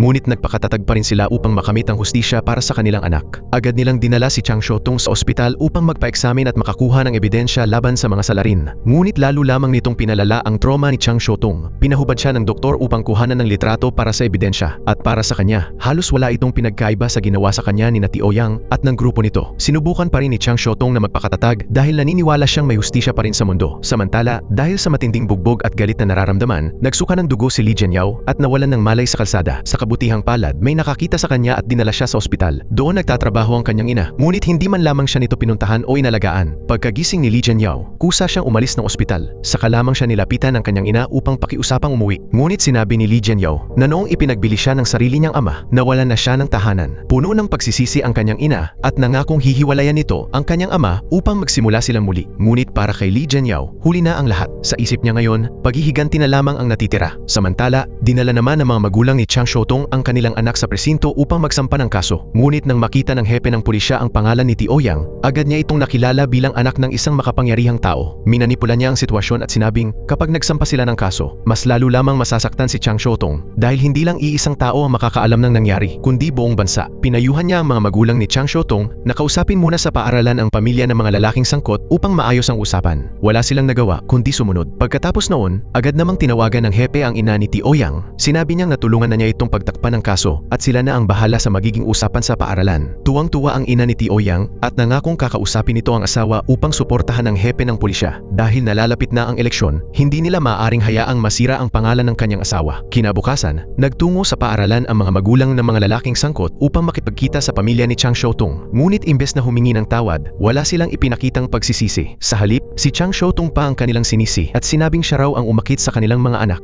Maging si T.O. Yang ay tumayo rin upang ipagtanggol ang sarili niya. Ang sabi niya, niyaya lang daw niya si Chang Shotong na lumabas. Hindi niya raw inaasahan na malalasing ito at kusa pang maghuhubad. Sumabat din ang mga kaibigan niya at sinabing si Chang Shotong daw ang unang unang lumapit. Pero ngayon, nagpapanggap daw itong biktima. Mas lalo pang binaligtad ng mga pamilya ng mga nanggahasa ang sitwasyon. Nagbanta pa silang kakasuhan ang mga magulang ni Chang Xiaotong ng paninirang puri. Gusto nilang ipaalam sa lahat kung gaano raw karumi si Chang Xiaotong. Sa isip nila, pera lang daw ang habol ng mga magulang nito. Hindi na nakapagpigil ang ama ni Chang Xiaotong at agad na nakipagsuntukan. Samantala, kalmadong nakaupo lang ang ina ni Tio Yang at tahimik na naghintay hanggang sa mag-alisan ng mga tao. Pagkatapos, saka siya mahinahong nagsalita. Nag-alok siya ng pera bilang kabayaran kay Chang Xiaotong. Pero mariing tumanggi ang ama nito. Para sa kanya, para na rin niyang ipinagbili ang sariling anak. Ang gusto lang niya ay hustisya. Pero paano nila haharapin ang pamilya Ouyang? Mahirap lang sila at wala silang boses. Hindi iyon madaling laban. Halos walang naging usad ang kaso. Ang mga nanggahasa, dahil kampi sa kanila ang kanilang mga pamilya, na natiling kampante at walang iniintindi. Araw-araw, masaya silang nagtatawanan at nagkukuwentuhan na para bang wala silang ginawang krimen. Nakatago sa dilim si Li Jianyao at pinagmamasdan sila. Sa galit niya, gusto niyang sugurin ang mga ito at isa-isang saksakin hanggang mamatay. Pero hindi niya inasahang may mas mauuna pa sa kanya. Dahil desperado nang makamit ang hustisya para sa anak, minaneho ng ama ni Chang Xiaotong ang sasakyan niya at sinagasa ang mga ito. Akala niya'y mapapatay niya silang lahat. Ngunit siya mismo ang nasaktan. Habang nanatiling halos walang galos ang mga walang hiya, sinamantala iyon ng ina ni Tio Yang at agad niyang kinasuhan ang ama ni Chang Xiaotong ng tangkang pagpatay. Pagkatapos, personal pa siyang pumunta sa bahay nila para makipag-usap. Sinabi ng ina ni Tio Yang na kung tatanggapin ni Chang Xiaotong ang kabayaran at pipirma sa kasunduang hindi na magsasampa ng kaso laban kay Tio Yang, hindi niya ipapakulong ang ama nito. Sa huli, napilitan ng ina ni Chang Xiaotong na pumirma sa ngalan ng kanyang anak. Nang malaman iyon ng ama ni Chang Xiaotong, nagnitngit siya sa galit at sinampal ang asawa. Ano pang silbi ng pagiging magulang kung hindi man lang nila maipaglaban ang hustisya para sa anak nila? Pero paano naman lalaban ang mga ordinaryong taong tulad nila sa mga mayayaman at makapangyarihan? Ang gusto lang ng ina ni Chang Xiaotong ay makakuha pa ng kaunting kabayaran at gamitin ang perang iyon para makapagsimula ng bagong buhay ang anak niya. Pag-uwi nila, pinayuhan din niya si Chang Xiaotong na kalimutan na ang nangyari. Sabi niya, gamitin na lang nila ang pera para mamuhay ng mas maayos. Pero hindi iyon madaling tanggapin ni Chang Xiaotong, kaya tumakas siya sa bahay. Pumunta siya sa parke at buong gabi siyang sumayaw. Sinubukan niyang lunurin sa sayaw ang sakit na dinadala niya. Maraming napahinto at nanood. Ngunit nang makita niyang may isang taong kumukuha ng video sa gitna ng mga tao, bigla niyang naalala ang eksenang tinututukan siya ng kamera ng mga lalaking nang api sa kanya upang lalo siyang hiyain. Sa takot at pagkataranta, tumakbo siya palayo. Nagkataon namang nakita niya ang grupo ni Tio Yang. Para bang walang nangyari. Nakatalikod pa silang ngumiti sa kanya. Sa sobrang desperasyon, naisip ni Chang Xiaotong na wakasan na ang sariling buhay. Tumayo siya sa rooftop ng paaralan, handang tumalon. Nasaksihan iyon ni Li Jianyao. Agad niya itong pinigilan. Sinabi niya na kapag tumalon si Chang Xiaotong, tatalon din siya. Ipinangako ni Li Jianyao na hindi niya ito iiwan mag-isa kailanman. Pareho silang sugatan at sa isa't isa sila nakatagpo ng kaunting ginhawa. Kinabukasan, nakipagkita si Chang Xiaotong kay Li Jianyao. Sinabi niyang aalis siya kasama ang kanyang pamilya at lilipat sila sa Taipei para magsimula muli. Baka raw sa ganoong paraan ay unti-unti niyang makalimutan ang lahat. Nangako si Chang Xiaotong na makikipagkita siyang muli kay Li Jianyao makalipas ang 5 taon. Sa rooftop na iyon, sabay nilang ipagdiriwang ang Pasko. Pero hindi niya alam na matapos siyang umalis, mawawala na ang tanging dahilan ni Li Jianyao para magpigil. Matagal nang puno ng paghihirap ang buhay ng kanyang pamilya at si Chang Xiaotong lang ang naging munting liwanag sa mundo niya. Ngunit sinira ring iyon ng kasuklam-suklam na si Tio Yang. Kaya iisa na lang ang nasa isip ni Li Jianyao, paghihiganti. Ang 6 na taong sumira kay Chang Xiaotong ay patuloy pa ring namumuhay ng komportable. Si Xiang Enyi, ang taong kumuha ng video habang inaabuso si Chang Xiaotong, buhay pa rin. Walang kahihiyan pa nitong pinalitan si Chang Xiaotong bilang pangunahing mananayaw. Hindi sila dapat namumuhay ng ganoon kasaya. Nagingit-ngit sa galit si Li Jianyao. Ang unang pinuntirya ni Li Jianyao ay ang utak ng lahat, si Tio Yang. Pagkatapos ng pagtatanghal, hinanap niya si Tio Yang at ilang beses itong sinaksak. Sa kasamaang palad, hindi ito namatay. Nahuli si Li Jianyao at dinala sa reformatory dahil menor de edad pa siya noon. Pero kahit nakakulong siya, may paraan pa rin ang pamilya Ouyang para pahirapan siya. Sinuhulan ng ina ni Tio Yang ang mga kasamahan niyang nakakulong upang pag-initan at saktan siya. Kapag lumaban si Li Jianyao, hahaba lang ang pananatili niya sa reformatory. Kaya naging napakahirap ng buhay niya roon. Samantala, lumipat si Chang Xiaotong sa Taipei. Ngunit hindi rin gumaan ang buhay niya. Ipinakalat ni Xiang Enyi sa internet ang video ng pang-aabusong ginawa sa kanya. Maraming tao ang nakisali sa paninira kay Chang Xiaotong. Sa tingin nila, isa raw siyang layaw at malandi na marunong lang mang-akit ng mga lalaki. Ang masasakit na salitang nababasa niya online ay nag-iwan ng mga sugat sa kanyang balat. Hindi umuwi si Li Jianyao sa kanyang ina. Sa halip, mag-isa siyang pumunta sa rooftop ng paaralan dahil nangakong doon sila magdiriwang ng Pasko ni Chang Xiaotong ngayong taon. Ngunit hindi dumating si Chang Xiaotong. Ang nakita lang niya ay ang punong pino na iniwan nito, kasama ang mga salitang, maging masaya ka. May naunawaan si Li Jianyao sa sandaling iyon at agad siyang napaiyak. Makalipas ang 8 buwan, nagsimula si Li Jianyao ng panibagong buhay. Araw-araw siyang nagsikap sa trabaho. Isang araw, hindi niya inaasahang makakatagpo siya ng isang babaeng kahawig ni Chang Xiaotong. Excited niyang tinawag, Chang Xiaotong. Magiliw pa niya itong inalok na ihatid. Chen Qing siya ang pangalan ng babae. Ngunit sa unang pagkikita pa lang, may pakiramdam si Li Jianyao. Nakahawig nito si Chang Xiaotong. Nakaramdam siya ng kakaibang pagkailang at akmang tatalikod na sana. Pero napansin niya ang tattoo ng paru-paro sa daliri ng babae. Parehong-pareho ang lokasyon at disenyo nito sa tattoo sa daliri ni Chang Xiaotong. Sino nga ba talaga ang bulag na babaeng ito? Pagkatapos makilala ang dalaga, doon opisyal na nagsimula ang landas ng paghihiganti ni Li Jianyao. Hindi niya palalampasin ni isa man sa mga halimaw na sumira kay Chang Xiaotong. Maging ang kanilang mga pamilya ay hahantong sa trahedya sa kamay niya. Iisa lang ang layunin ni Li Jianyao, lubusan silang lipulin. Pagkalaya niya mula sa kulungan, nagtrabaho siya sa ilalim ni Big K. Sa gabi, tagalinis siya ng mga kalsada. Sa araw naman, paminsan-minsan ay sinasamahan niya si Big K sa paglilinis ng mga pinangyarihan ng krimen. Sa prosesong iyon, natutunan din ni Li Jianyao kung paano pumatay at kung paano magtago ng ebidensya, mga bagay na paghahandaan niya para sa paghihiganti. Gayunpaman, hindi pa rin niya natatagpuan si Chang Xiaotong. Sinasabi ng lahat na nagpakamatay na raw ito, pero hanggat hindi natatagpuan ang bangkay nito, hindi titigil si Li Jianyao sa paghahanap. Dahil kung totoong ngang wala na si Chang Xiaotong, siya mismo ang pupunta sa bawat taong nang abuso rito at isa-isang sisingilin ang mga ito. Ngayon, hindi niya inaasahang makikilala ang isang bulag na babaeng nagngangalang Chen Qingsha. Magkaiba ang mukha nito at ni Chang Xiaotong, pero ang tono ng boses, mga kilos, at mga nakasanayan nito ay kapansin-pansing kahawig ni Chang Xiaotong. Higit pa roon, may tattoo rin ito ng paru-paro sa daliri,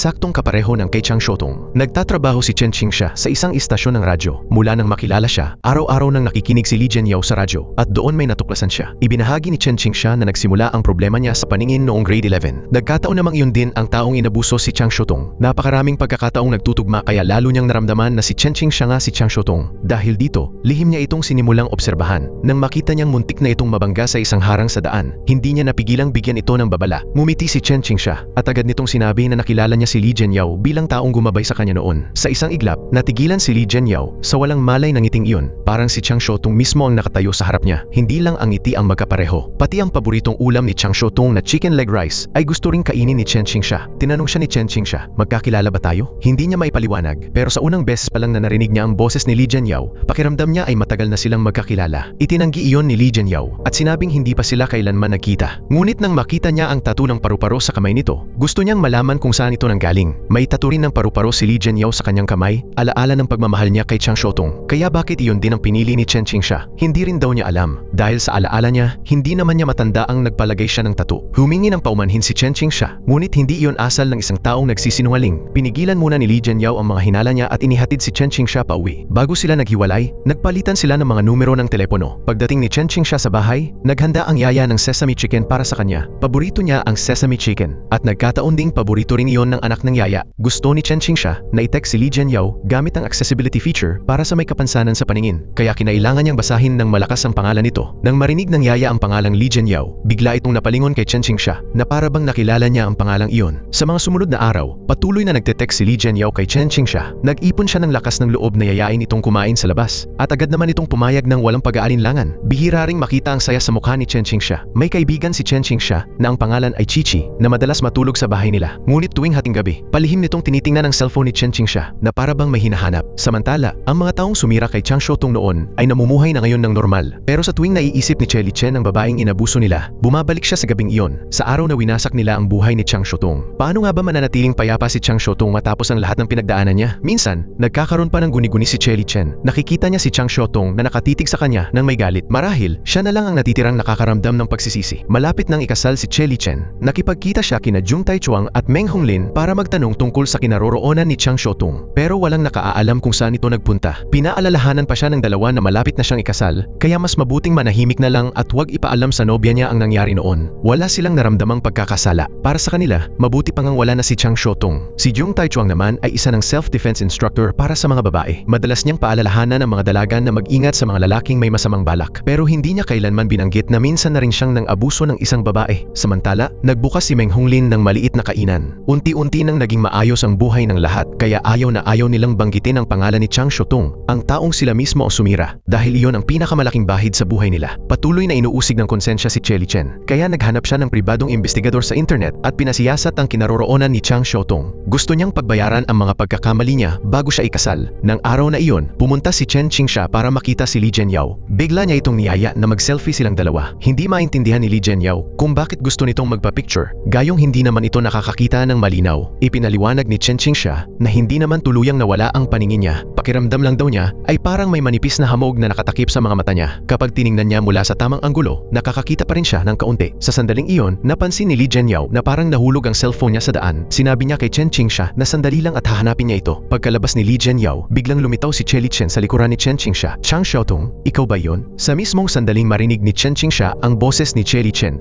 biglang nagbago ang ekspresyon ng mukha niya. May isang alaala ang biglang sumagi sa sa isip niya. Kumakanta si Chichi habang papasok sa silid ni Chang Shotong. Doon niya nakita si Chang Shotong, duguan, balot ng mga benda, at may nabasag na salamin sa tabi niya. Sa screen ng computer, paulit-ulit na tumatakbo ang video ng pang-aabusong ginawa sa kanya. May matalim na piraso ng salamin din sa kamay niya. Parang sinadya ni Chang Shotong na sirain ang sarili niyang mukha. Nang makita ng malinaw ni Chelly Chen ang mukha ni Chen Qingsha, sa kanya napagtantong nagkamali siya ng tao. Paalis na sana siya nang bigla niyang makasalubong si Li Jianyao. Nagulat si Li Jianyao na nagkaroon pa ng lakas ng loob si Chelly Chen na magpakita. Hindi na siya nagdalawang isip at agad niya itong binugbog. Binalaan niya si Chelly Chen na kapag sinubukan pa nitong hanapin si Chang Shotong, tiyak na papatayin niya ito. Totoo namang nagsisisi si Chelly Chen. Malapit na siyang ikasal at magiging ama na rin. Kaya gusto niyang pagbayaran ang mga kasalanan niya noon. Kinagabihan, inihatid ni Li Jianyao si Chen Qingsha pauwi. Nagkataon namang napadaan sila sa lugar kung saan dating sumasayaw si Chang Shotong. Biglang huminto si Chen Qingsha. Hindi makapaniwala si Li Jianyao, kaya tinanong niya si Chen Qingsha kung mahilig ba itong sumayaw. Pero sinabi ni Chen Qingsha na hindi. Dahil mahina ang kanyang paningin, mahina rin ang balanse niya at hirap siyang kumilos ng maayos. Bigla namang bumuhos ang malakas na ulan. Pinunasan ni Chen Qingsha ang tubig ulan sa mukha ni Li Jianyao. Katulad ng ginawa noon ni Chang Shotong. Sa sandaling iyon, likas na napalapit si Li Jianyao at muntik na niya itong halikan. Ngunit umurong si Chen Qingsha at iniwasan ang pagdampi niya. Matagal nang iniisip ni Li Jianyao na si Chen Qingsha ay si Chang Shotong. Pero kung hindi naman pala siya si Chang Shotong, ayaw ni Li Jianyao na gawin siyang kapalit. Masyado iyong malupit at hindi makatarungan para kay Chen Qingsha. Pagkatapos ng gabing iyon, hindi na muling nakipag-ugnayan si Li Jianyao kay Chen Qingsha. Sinubukan niyang alamin ang pinagmulan nito. Lumabas na namamana pala sa pamilya nila ang problema nito sa paningin. Ibig sabihin, magkaiba talaga sila ni Chang Shotong. Kung malalaman ni Chen Qingsha na itinuring lang siya ni Li Jianyao na kapalit ni Chang Shotong, tiyak na masasaktan siya ng husto. Ayaw na siyang muling makita ni Li Jianyao. Sa isip niya, wala na talaga si Chang Shotong at ang tanging gusto na lang niya ay patayin ang lahat ng taong sumira rito. Matagal na panahon ding hindi sinagot ni Li Jianyao ang mga mensahe at tawag ni Chen Qingsha. Hindi alam ni Chen Qingsha kung ano ang nangyari. Wala siyang magawa kundi ipagpatuloy ang normal niyang buhay. Pero sa totoo lang, lihim pa rin siyang inaalagaan ni Li Jianyao. Kahit pilit niyang hindi ito tingnan bilang anino lamang ni Chang Shotong, hindi niya mapigilang gustuhin pa rin mapalapit dito. Napansin din ni Chen Qingsha na parang may sumusunod sa kanya, kaya tinawagan niya si Li Jianyao. Nang tumunog ang telepono, agad niyang nakilala na si Li Jianyao ang taong nakatayo sa harap niya. Tinanong niya ito kung bakit hindi nito sinasagot ang mga tawag at mensahe niya. Akmang magsasalita na sana si Li Jianyao nang mapansin niyang biglang dumating ang ama ni Chang Shotong. Nagkunwari ang ama ni Chang Shotong na hindi niya kilala si Li Jianyao at tinanong si Chen Qingsha kung sino ito. Walang mali siya namang ipinakilala ni Chen Qingsha si Li Jianyao. Siya si Li Jianyao at siya naman ang driver ko. Pagdating nila sa Taipei, naging driver ang ama ni Chang Shotong. Sa loob ng ilang taon, siya ang naghahatid sundo kay Chen Qingsha at ang yaya naman sa bahay ni Chen Qingsha ay ang ina ni Chang Shotong. Doon nagsimulang maghinala si Li Jianyao na may itinatago sila. Tinandaan niya ang plaka ng sasakyan ng ama ni Chang Shotong at pumunta siya sa kumpanya ng taxi upang magtanong. Nagkunwari siyang nawalan siya ng cellphone. Pero nang sabihin niya ang numero ng plaka, ibinunyag ng empleyado na ang oras na binanggit niya ay eksaktong oras din ng sunduin ng ama ni Chang Shotong ang kanyang anak mula sa trabaho. Lalo pang nagulo ang isip ni Li Jianyao. Gusto niyang makausap agad ang ama ni Chang Shotong para malaman ang totoo. Ngunit hindi niya inaasahang naghihintay na pala ito sa labas ng pinto. Nagpa siya itong sabihin na kay Li Jianyao ang katotohanan. Kasabay nito, nagkataong nakasabay ni Chen Qingsha sa elevator ang isa niyang dating kaklase na nakasaksi noon sa pang-aabusong ginawa kay Chang Shotong habang nagpo-promote ng bagong inumin. Nang mapansin nito ang tattoo ng paru-paro sa braso ni Chen Qingsha, biglang nagbago ang ekspresyon ni Wenling Xia. Naghinala si Wenling Xia na si Chen Qingsha nga si Chang Shotong, pero magkaiba ang pangalan at mukha nila. Kaya nagpa siya si Wenling Xia na hanapin ang ina ni Chang Shotong upang tiyakin ang hinala niya. Ngunit nang ipakilala niya ang sarili bilang dating kaklase ni Chang Shotong noong high school, tila umiwas ang ina nito. Sinabi ng ina na nasa ibang bansa na si Chang Shotong at hindi na ito babalik kailanman. Gayunman, hindi nawala ang pagdududa ni Wenling Xia. Pag-uwi niya, ikinuwento niya ito sa nobyo niya, pero nagkunwari itong walang pakialam. Ang gusto lang nito ay yayain si Wenling Xia na maglaro ng baraha. Nakapanguso si Wenling Xia, sinabing hindi naman siya marunong maglaro. Nangako ang nobyo niya na tuturuan siya at pagbibigyan. Pero hindi niya inaasahang isa pala itong walang hiya. Akala niya simpleng libangan lang iyon. Hindi niya alam na matagal na pala siyang pinaghanda ang bitag ng nobyo niya. Natalo si Wenling Xia sa lahat at matapos iyon, naghugas kamay ang nobyo niya at nagkunwaring hindi siya kilala. Nagbanta ang mga tauhan sa kasino na kapag hindi siya nakabayad, may isa pa siyang paraan para makaalis. Kailangan niyang mag-iwan ng video bilang collateral. Si Waiting Fan ay isa sa mga lalaking nang abuso kay Chang Shotong noon. Ngayon, bumuo siya ng grupo kasama si Tio Yang para gumawa ng mga ilegal na gawain. Gumagamit sila ng pampatulog para mawalan ng malay ang mga babae. Sa kanila kinukunan ng video at litrato. Ibinebenta ni Tio Yang ang mga video na ito sa dark web o itinatago sa kanyang computer upang gamitin sa pambablackmail sa mga biktima. Si Wu Shang naman ang tauhan ni Tio Yang. Siya ang dalubhasa sa paglapit sa mga babaeng natalo sa sugal at pinipilit silang magpakuha ng mga mapang-akit na litrato kapalit ng pagbabayad sa utang. Sa malas, naging isa sa mga nabiktima si Wenling Xia. Agad siyang nakilala ni Tio Yang bilang dati nilang kaklase noong high school. Mas maganda na siya ngayon. Tahimik siyang sinuri ni Tio Yang mula ulo hanggang paa, iniisip kung magkano kaya ang kikitain niya mula rito. Habang mas malakas silang tumatawa ngayon, mas malakas din ang iyak nila balang araw. Samantala, dinala si Li Jianyao sa isang silid ng mga magulang ni Chang Xiaotung. Iyon ang dating kwarto ni Chang Xiaotung. Doon nila napagpasyahang sabihin kay Li Jianyao ang buong katotohanan. Si Chen Qingxia ay si Chang Xiaotung. Ngunit nakiusap sila kay Li Jianyao na huwag itong ipaalam sa kanya. Maayos na ang buhay nito sa ilalim ng bago niyang pagkakakilanlan. Nagpasya rin si Li Jianyao na magsimulang muli kasama si Chen Qingxia. Ngunit mapait ang biro ng tadhana. Pinipilit siyang maging killer. Pagkalabas niya ng silid,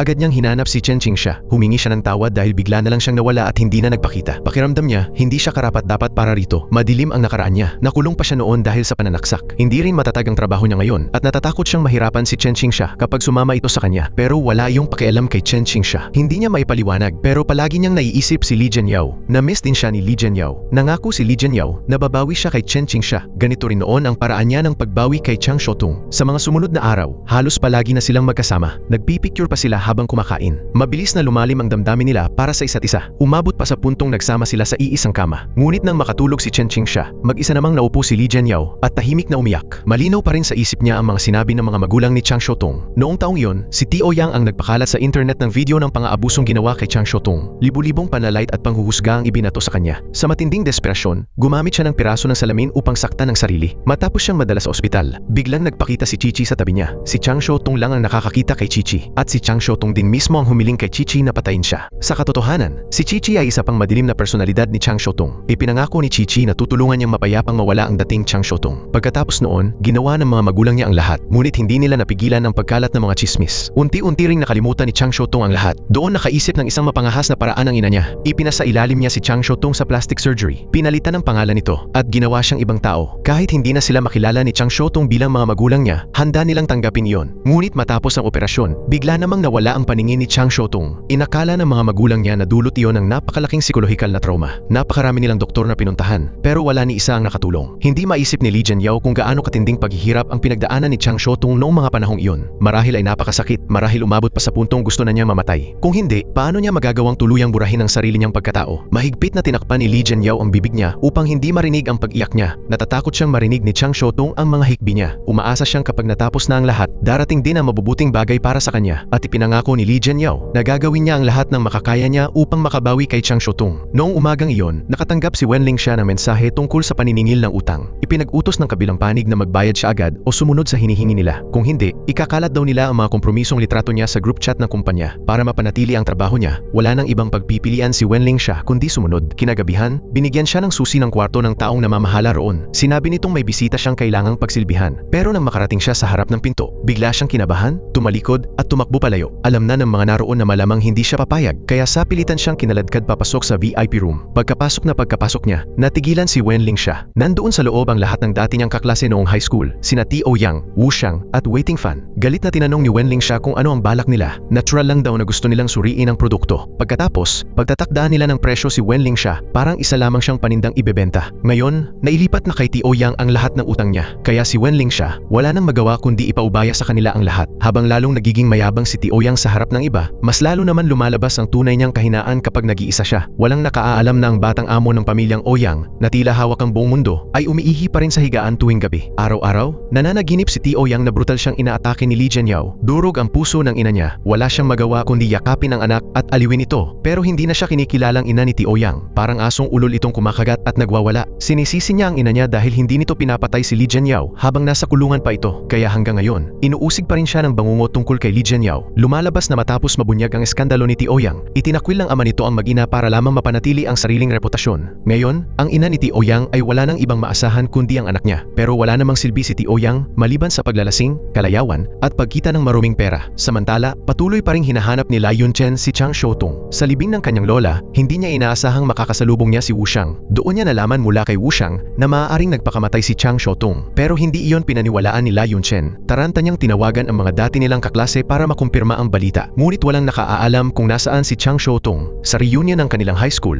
napag-usapan ng mga kaklase nila na naghahanap si Lai Yunchen kay Chang Xiaotung. Narinig iyon ni Wenling siya at nagtanim siya ng sama ng loob. Kalaunan, inabangan niya si Xiang Enyi sa banyo. Si Xiang Enyi ay isa sa mga utak na kumuha at nagpakalat ng video sa internet noong taong iyon. Ngayon, isa na itong streamer. Alam ni Wenling siya na sakim sa pera si Xiang Enyi, kaya sinabi niyang may malaking kliyenteng naghahanap ng makakasama. Magbabayad daw ito ng 200,000 yuan. Tinanong niya si Xiang Enyi kung tatanggapin nito ang ang alok. Wala itong pag-aalinlangang pumayag. Nang gabing iyon, muling nagkita ang dalawa at ibinigay ni Wenling Xia ang susi ng kwarto kay Xiang Enyi. Balak ni Wenling Xia na gamitin si Xiang Enyi para maipambayad sa utang niya kay Tio Yang, pero agad nahulaan ni Xiang Enyi ang plano at nagkunwari itong nakikisama. Muli nilang nilinlang si Wenling Xia ni Tio Yang. Pagdating sa panlalamang sa kapwa, halos walang makakahigit kay Xiang Enyi. Para matapos ang gulo, napilitan si Wenling Xia na magbigay pa ng karagdagang 2 milyong yuan. Hindi inaasahan, nakatanggap si Tio Yang ng tawag mula kay Wu Xiang. Inutusan niya ang mga tauhan niya na gumawa ng kasulatan ng utang para kay Wenling Xia, saka siya umalis. Halatang balisa si Wu Xiang. Sinabi nitong lumala na ang sitwasyon at hindi na nila makontrol ang negosyo. Ang mga babaeng kinunan nila ng video ay nagsumbong na sa pulisya. Dapat sana ay tahimik lang iyong maaayos. Pero sa mga babaeng iyon, isa pala ang nobya ng isang boss sa underworld. Nagnitngit sa galit si Tio Yang. Paulit-ulit na raw niyang sinabi na bantayan nilang mabuti si Waiting Fan. Nasaan na raw ito ngayon? Hindi nila inaasahan na matapos mabunyag ang insidente, bigla na rin itong naglaho. Baliw na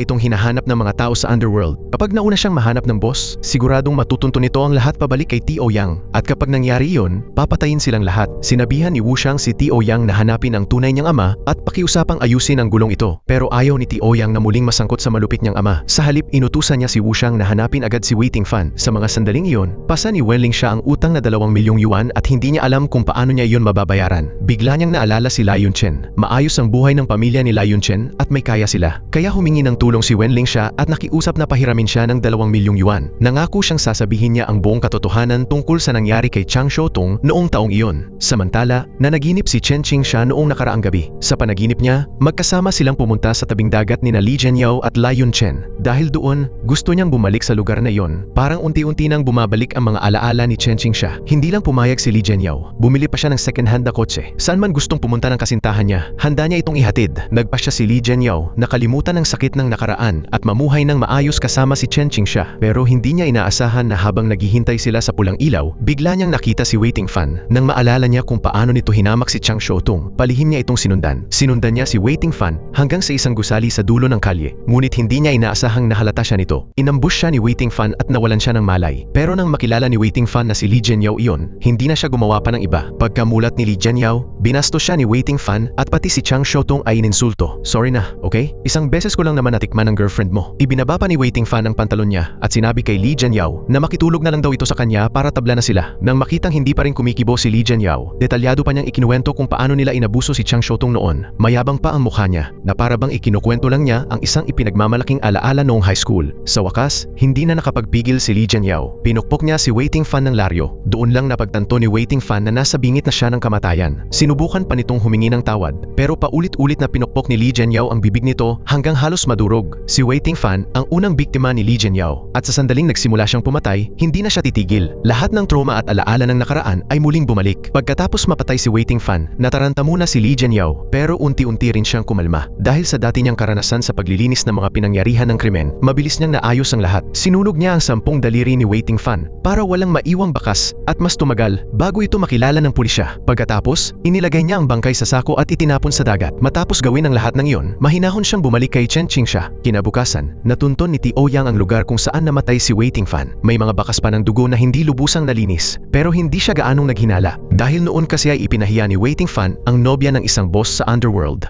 Inakala ni Tio Yang na ang boss ang may kagagawan nito. Kinagabihan, biglang niyaya ni Chen Qingxia si Li Jianyao na pumunta sa bahay nito. Sa loob ng bahay, pinatutugtog ni Li Jianyao ang lahat ng kantang paborito noon ni Chang Xiaotong. Pakiramdam ni Chen Qingxia ay pamilyar ang mga iyon. Ikinuwento pa ni Li Jianyao kay Chen Qingxia ang mga damdaming naramdaman niya noon habang gumagawa ng musika. Hindi niya alam kung ang musikang iyon ba ay nakaabot sa natutulog na si Chang Xiaotong sa kaibuturan ng pagkatao ni Chen Qingxia. Nang gabing iyon, biglang nanaginip ng kakaiba si Chen Qingxia. Sa panaginip, pumasok siya sa isang bar at nakita niya ang isang babaeng inaabuso ni Tio Yang. Si Chang Xiaotong iyon. Gusto sana niya itong lapitan, pero biglang naglaho ang lahat ng tao sa paligid. Ang natira na lang ay sina Chang Xiaotong at Li Jianyao. Sinisi siya ni Chang Xiaotong sa pagbukas ng pintuang iyon. Dahil sa ginawa niya, hindi niya sinasadyang napakawalan ang mga alaalang matagal nang nakakandado. Pagkagising niya, laking gulat ni Chen Qingxia nang mapansing nakakakita na siya. Noong una, akala niya panaginip lang iyon, pero nang mapansin niyang nakahiga si Li Jianyao sa tabi niya, napagtanto niyang totoo ang lahat. Hinanap-hanap niya ang kung ano-ano sa kwarto at nagkataong may nakita siyang litrato ni Li Jianyao at Chang Xiaotong na magkasama. Sakto namang nagising si Li Jianyao at tinanong siya kung bakit hindi pa siya natutulog. Nagsinungaling si Chen Qingxia at sinabing nagkaroon lang siya ng masamang panaginip.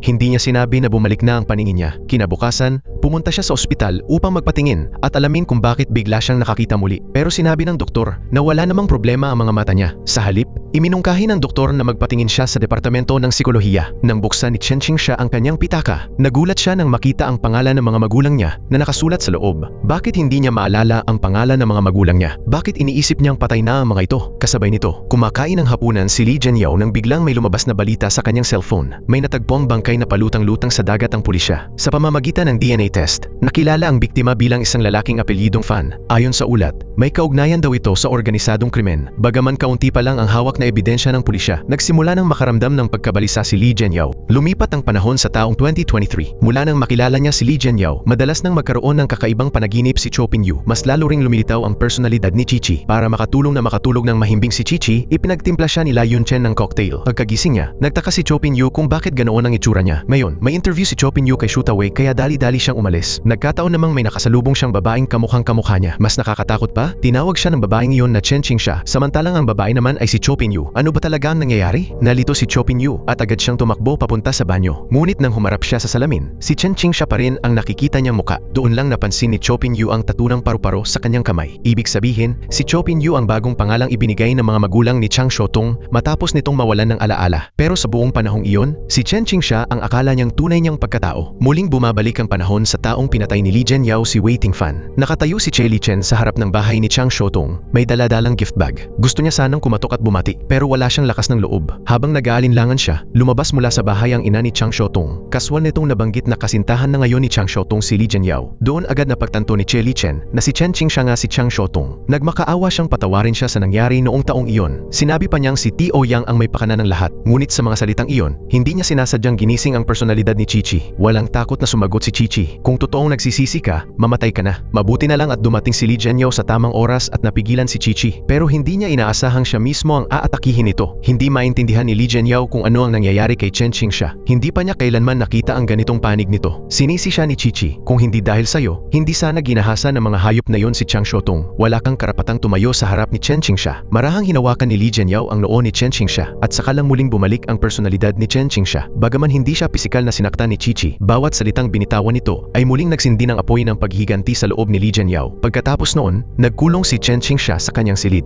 Hindi niya alam kung ano ang nangyayari sa kanya. Tinanong niya si Li Jianyao kung bakit Chang Xiaotong ang itinawag nito sa kanya noong una silang nagkita. Nagustuhan mo ba ako dahil akala mo ako si Chang Xiaotong? Kung si Chen Qingxia lang ako, magugustuhan mo pa rin ba ako? Walang pag-aalinlangang sumagot si Li Jianyao. Kahit sino ka pa, magugustuhan pa rin kita. Hindi kita iiwan. Biglang may narinig silang tawa sa loob ng silid. Agad na itinulak ni Li Jianyao ang pinto at pumasok. Nakita niyang sinasaktan ni Chen Qingxia ang sarili niya. Ayaw ni Chen Qingxia na lumapit si Li Jianyao dahil ayaw na niyang maging dating Chang Xiaotong. Pagkaraan nito, dinala siya ng mga magulang niya sa ospital. Ayaw na rin nilang patuloy pang makasama ni Li Jianyao ang anak nila. Ipinagkatiwala nila noon si Chang Xiaotong kay Li Jianyao. Umaasang matutulungan niya itong maghilom mula sa mga sugat ng nakaraan. Pero ngayon, si Li Jianyao pa ang naging dahilan kung bakit muli nitong sinaktan ng sarili. Labis ang pagkakasala ni Li Jianyao, kaya tumalikod na lang siya at umalis. Sa labas, hindi sinasadyang nakita niya ang litrato ni Wu Xiang kasama ang mga doktor. Bakit namumuhay pa rin sila ng ganoon kaayos? Mas lalo pang tumindi ang pasya ni Li Jianyao na ipaghiganti si Chang Xiaotong. Kasabay nito, nahanap ni La Yunchen ang video ng pang-aabusong ginawa kay Chang Xiaotong. Ang video na ipinakalat noon ni Cheng Enya sa internet. Dala niya ang ipinangakong 2 milyong yuan at pinuntahan si Wenling siya. Gusto niyang marinig ang buong katotohanan tungkol sa nangyari noong taong iyon. At doon, isa-isang ikinuwento ni Wenling siya ang lahat.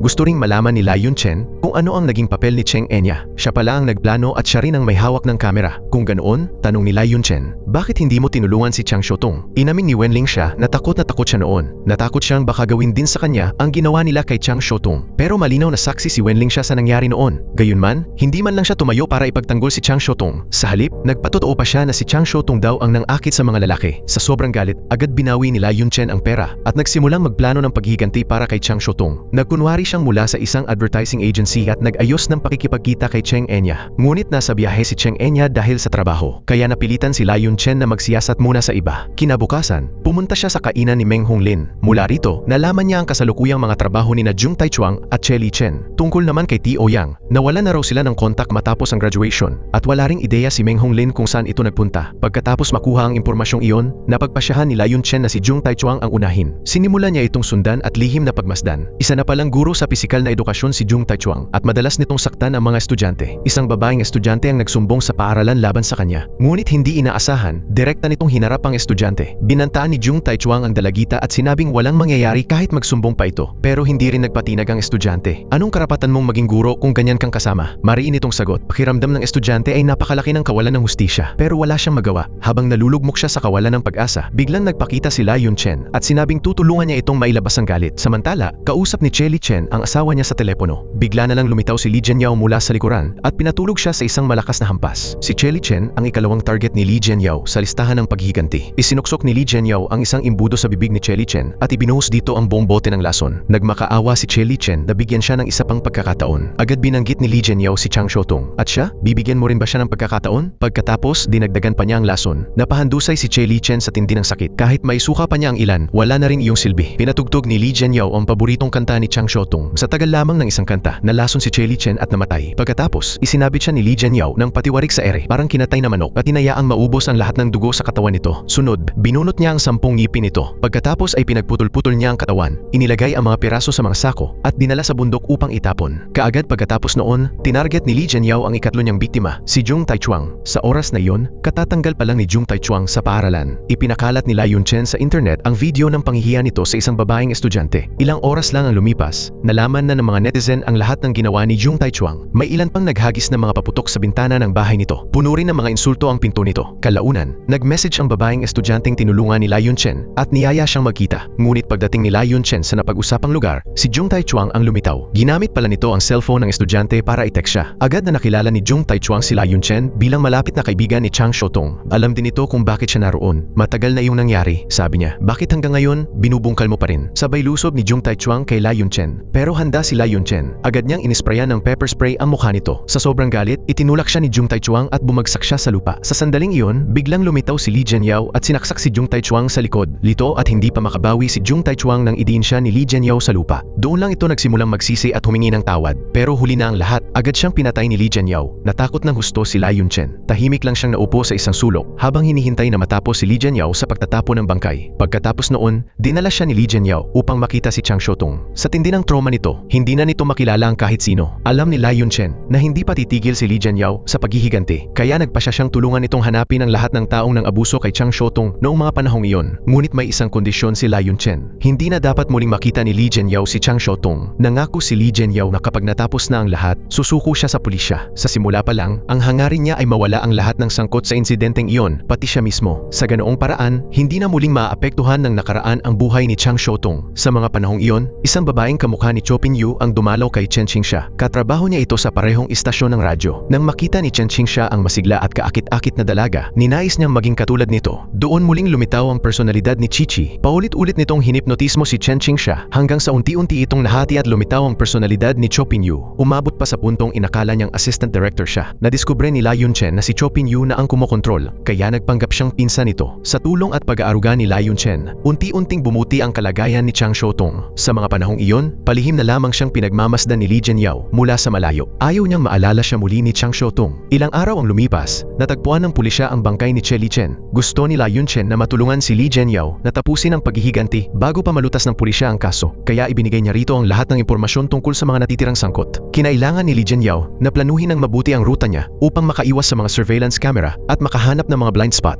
Ang lahat ng impormasyong iyon ay datos na nakalap ni La Yun-chen mula sa investigasyon niya kay Meng Honglin. Si Xiang Enyi ay isa sa mga kasabwat at balak ni La Yun-chen na siya mismo ang makipagkita rito. Pero sinabi ni Li Jianyao na siya na ang bahala roon. Ang kailangan lang gawin ni La Yun-chen ay alagaang mabuti si Chang Xiaotong. Kinagabihan, nagkunwaring delivery rider si Li Jianyao. Palihim siyang pumasok sa bahay ni Xiang Enyi, pinatulog ito at saka dinala palayo. Pagkatapos, dumiretso siya sa kainan ni Meng Honglin at kalmadong umorder ng isang mangkok ng beef noodles. Nang magsimulang tumugtog ang musika, nagsuot si Li Jianyao ng guwantes at agad na lumapit kay Meng Honglin. Isinilid niya si Meng Honglin sa isang sako at itinapon sa likurang upuan ng sasakyan. Pagkatapos, binuksan niya ang trunk at tumingin kay Xiang Enyi. Noong taong iyon, dahil sa agawan nila ni Chang Xiaotong sa puwesto bilang pangunahing mananayaw, nakipagsabuatan si Xiang Enyi kay Tio Yang upang saktan si Chang Xiaotong. Matagal ding nakikipag-ugnayan si Tio Yang kay Xiang Enyi, ngunit nitong mga nakaraang araw, hindi na niya ito makontak. Nagsimula na rin silang maging mapagmatsyag, ngunit hindi niya inaasahan na nang makatulog siya, agad siyang dinalaw ng bangungot. Sa panaginip niya, na, papalapit si Li Jianyao habang may hawak na kutsilyo. Muli na namang nahihiyan ni Tioyang ang higaan niya. Palagi siyang nabubuhay sa anino ni Li Jianyao. Gustong pigilan ng ina ni Tioyang ang pag-ihi nito sa kama, kaya nag-imbita siya ng maraming tao upang magsagawa ng ritual para raw mapawi ang kasalanan nito. Pero para kay Tioyang, isa lamang iyong matinding kahihiyan. Wala siyang anumang pakiramdam ng karma o pagsisisi. Wala rin siyang paggalang sa sariling ina. Sa isip niya, kung nagawa lang sana nitong patayin si Li Jianyao noon, hindi sana siya namumuhay ngayon ng ganito kamiserable. Isa-isang pinatay ang mga taong sangkot sa nangyari kay Chang Xiaotong noong taong iyon. Ngayon, sina Tioyang at Wu Xiang na lang ang natitira. Naniniwala si Wu Xiang na naging mapaghiganting multo si Chang Xiaotong at isa-isa silang binabalikan. Pero hindi naniniwala si Tioyang sa mga multo, kaya nanatili pa rin silang walang pakundangan sa mga ginagawa nila. Patuloy pa rin silang nananakot ng mga babae at pinipilit ang mga itong magbenta ng katawan. Hinanap ni Wenling siya si Tioyang dahil sinira nito ang pangako at ipinakalat ang video niya sa internet. May hawak siyang bote at balak niya sanang ipukpok iyon kay Tioyang, pero kinulang siya sa lakas ng loob.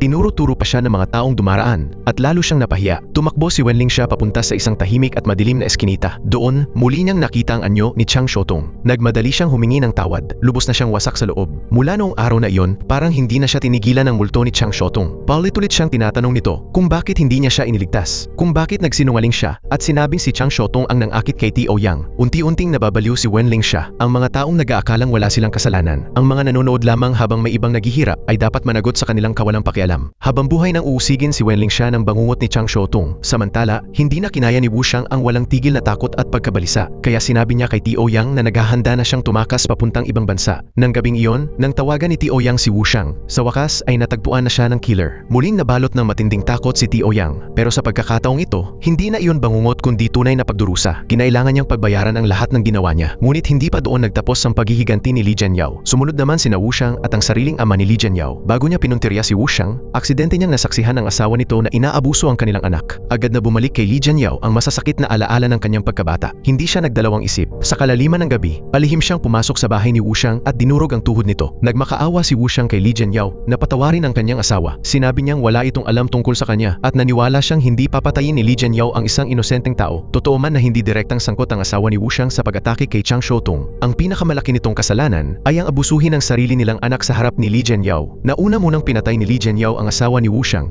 bago niya tinulungan si Wu Xiang na tapusin ang maikli nitong buhay. Ang pagsama sa kanyang asawa sa pagpunta sa kabilang buhay ang huli niyang anyo ng awa. Akala ni Li Jianyao na ang ama niya na ang pinakamasamang uri ng tao, pero hindi niya inakalang may mas masahol pa palang mga magulang sa mundo. Hindi karapat-dapat maging magulang sina Wu Xiang at ang kanyang asawa. Madalas silang mag-away at ibuhos ang galit nila sa kanilang anak. Kaya naman, hindi kayang hayaang may mabuhay si Li Jianyao. Ngunit sa sandaling iyon, nagsalita ang batang nagtatago sa hagdan. Huwag mong kalimutang nandito ako. Ayaw sanang patayin ni Li Jianyao ang bata. Pero sa sandaling iyon, hindi bata ang nakita niya kundi ang kawawa at walang magawang bersyon ng sarili niya noong kabataan niya.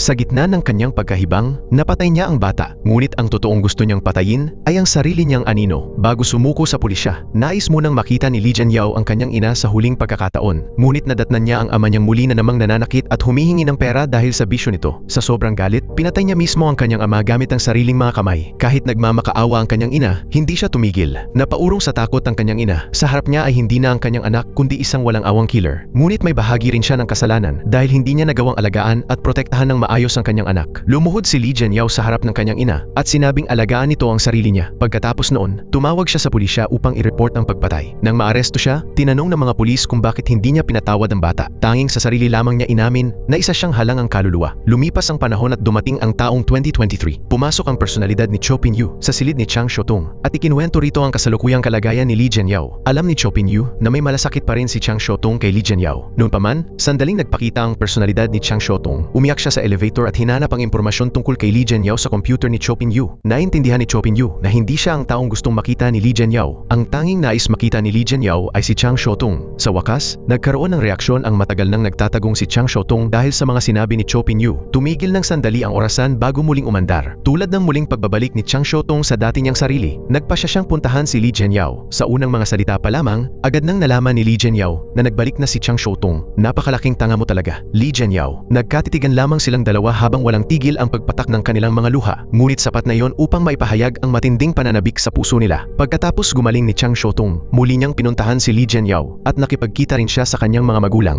Humingi siya ng tawad dahil sa matinding sakit na naidulot niya sa kanila. Papalapit na ang Pasko at nais muling makita ni Chang Xiaotong si Li Jianyao. Ngunit sinabi ni Li Jianyao na sana ay wag na siyang pumunta dahil ang Pasko ay dapat maging masayang araw. Sapat na sa akin na masilayan ang mga mata mo rito, sabi niya. Natatakot si Li Jianyao na baka mamatay siya bago pa sila muling magkita. Ang pinakahuling bagay na gusto niyang makita ay ang wasak na ekspresyon sa mukha ni Chang Xiaotung. Sinumbatan siya ni Chang Xiaotung. Bakit mo sinira ang pangako mo? Sinabi mong hindi ka basta susuko. Kailangan mong pumunta sa Pasko. Pakiramdam ni Chang Xiaotung ay mamamatay siya sa matinding lungkot kapag nawala si Li Jianyao. Nagpasya siyang idokumento ang kanyang karanasan sa pamamagitan ng isang documentary. Ngunit bago pa siya tuluyang makapagsalita, biglang lumitaw ang personalidad ni Cho Ping-yu. Tiningnan ni Xu Tawei ang dalagang nasa harapan niya at sa wakas ay nagdesisyong itigil na ang paggawa ng documentary. Hindi na niya kayang hayaang masaktan pa ang dalagang iyon. Kung mabubunyag ang kwento ni Chang Xiaotung dahil sa documentary na ginagawa niya, muling babalik ang masasamang opinyon at panghusga na minsang nagtulak sa kanya sa bingit ng pagkawasak. Mula nang makulong si Li Jianyao, patuloy nang binabangungot ang ina ni Tio Yang. Dahil noong naghihingalo si Tio Yang, siya mismo ang tumakip sa ilong nito hanggang sa mawalan ito ng hininga. Pumunta siya sa bilangguan upang tanungin si Li Jianyao kung bakit pa nito hinayaang makahinga si Tio Yang. Hindi ba iyon naman talaga ang gusto niya? Isa siyang inutil na ina, walang kakayahang palakihin ng tama ang kanyang anak at tinulungan pa niya itong gawin ang mga kasamaan nito. Sa huli, kinamuhian siya ni Tio Yang bilang ina. Hindi rin siya isinumbong ni Li Jianyao. Samantala, iginiit ng publiko na agad nang bitayin si Li Jianyao. Pagsapit ng araw ng Pasko, nakatanggap si Li Jianyao ng Christmas card mula kay Chang Xiaotung. 3 oras na lamang ang natitira bago ang kanyang pagbitay. Ang huli niyang hiling ay isang awitin. Habang dinadala siya sa pampublikong pagbitay, punong-puno ang isip ni Li Jianyao ng mga alaala nila ni Chang Xiaotung. Para sa kanya, iyon ang pinakamasasayang sandali ng kanyang buhay. Ang ngiti ni Chang Xiaotung ang nagsilbing liwanag sa madilim niyang mundo. Pagkatapos ng pagbitay, iniuwi ng kanyang ina ang abo ni Li Jianyao. Habang yakap ang abo ng kanyang anak, sinabi niya, "Sa susunod mong buhay, pumili ka ng mabuting ina. Huwag kang pipili ng walang kwentang ina tulad ko." Magsisimula na noon ang solo dance performance ni Chang Xiaotung na pinamagatang The Death of the Swan. Ito ang sayaw na ipinangako niyang ipapakita kay Li Jianyao. Sa ilalim ng mga ilaw, tila sumasagi ang imahe ni Li Jianyao. Ngunit hindi na niya itutunay na masasaksihan. Si Chang Xiaotung lamang ang tumupad sa pangako niya rito. May isang taong naglabas ng anonymous na artikulo na naglalantad sa masasamang ginawa ni na Tio Yang at ng mga kasabwat nito. Nadamay rin ang ama ni Tio Yang dahil sa pagbabalewala nito sa mga krimen ng kanyang anak. Sa kanya ibinuhos ng lahat ang kanilang galit. Mag-isang nakaupo si Chang Xiaotung sa tabing dagat habang binabasa ang liham na isinulat ni Li Jianyao para sa kanya. Dahan-dahan niyang hinubad ang kanyang mga sapatos habang namumuo ang mga luha sa kanyang mga mata.